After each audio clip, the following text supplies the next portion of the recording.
রে পরাদ হাতারে যে কাম করতাম না কিল্লাই আজ তো বাংলাদেশে খেলা 3টা বাজে, প্রায় এখন 8টা বাজে গেছে। এ এটা শখ কথা হেতে খেলা চাবো এনে মালিক রে বুঝিতে হবো কামর বুঝিতে হবো কাম করো খেলা মেলা কিম বাদ দ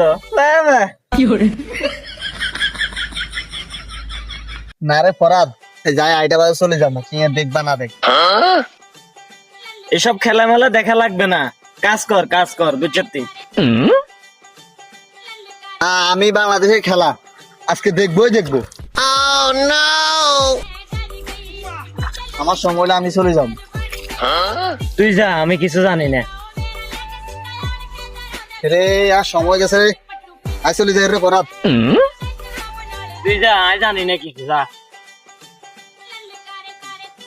রে এগুন রে কামে লাগাই দিছি কতক্ষণে